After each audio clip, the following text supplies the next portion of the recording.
దేనికి వాడుతుంది అంత ముందు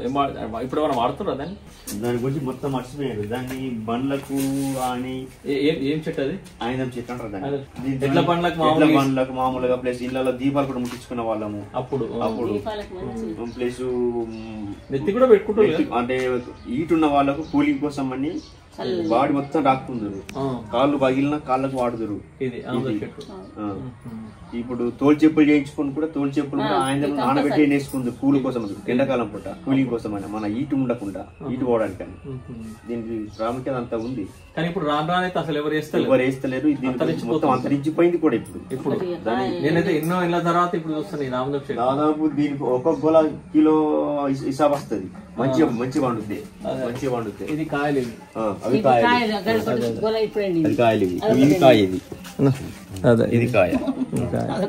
నువ్వు పెట్టుకున్నావు ఎప్పుడు నూనె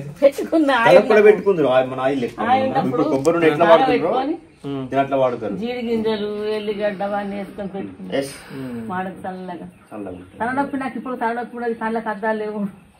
అదే అప్పుడు ఇవన్నీ ఇట్లాంటి మంచివి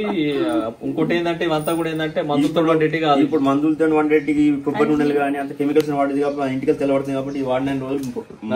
దాదాపు 100 సంవత్సరాల ముసలి చూడండి ఇంటికి నల్లగా ఉన్నాయి పెట్టుకుని దీన్ని వాడిన వాళ్ళ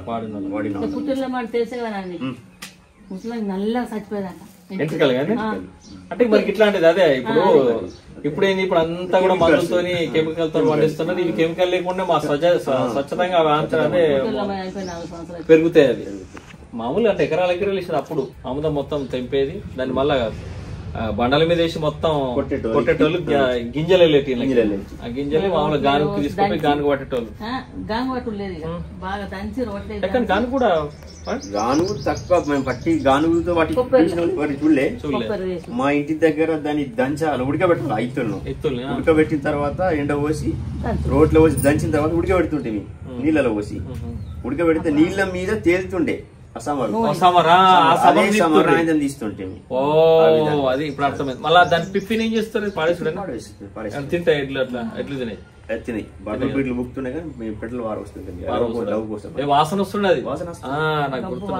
అవునవును అది పడవగా అలవాటు మంచి వాసన సుగంధం అది మంచి వాసన అంటే 2-3 రోజుల తర్వాత అట్లా వాసన వస్తుండదు సో ఆముదం చెట్టు ప్రాముఖ్యత విన్నారు కదా పల్లెవెన్నెల వ్యూవర్స్ సో ఇలాంటి చెట్లను మనం తప్పకుండా ఏంటంటే ఆదరించాలి ఇట్లాంటి చెట్లను పెంచితే ఏంటంటే ముఖ్యంగా మనకి ఇవాళ రేపు అంత షాంపుల కల్చర్ వచ్చింది షాంపులు పెడుతూ మొత్తం 20 ఏళ్ళకే తెల్లటికలు వస్తున్నాయి 20 కాదమ్మా ఇప్పుడు కొబ్బరి నూనె ఇంత వాడుతున్నాం అసలు ఒరిజినల్ కొబ్బరి నూనె వస్తుందా అందరు సరిపోయిన కొబ్బరి మనకు దొరకదు ఇంకా నువ్వుల నూనె కూడా ఎంత మంచిగా పట్టించుకుంటాం ఇప్పుడు ఎకరాలు అసలు పంటలు కూడా ఎట్లా మొత్తం కెమికల్ అంత కెమికల్ అందుకే రోగాలు ఎక్కువైపోయినాయి ఒకప్పుడు అసలు మన పెండతో మంచి పొలంలో పెండ వేసి మందు వేయకుండా పంట పండించడం అసలు ఏ గొలకల మందులు ఇవి అప్పుడు ఏం లేకుండా పండిన కాడికి మంచిగా విషం లేకుండా పంట పండుతుంది ఇప్పుడు భూమి అంతా విషం అయిపోయింది భూమిలో విషయం మన బడి విషయం అయిపోయింది బాడీ శరీరం కూడా విషం అయిపోయింది తినాలన్నా భయం అన్నట్టున్నది సో ఇది ఆముదపు చెట్టు కథ థ్యాంక్ యూ అక్కడ రాము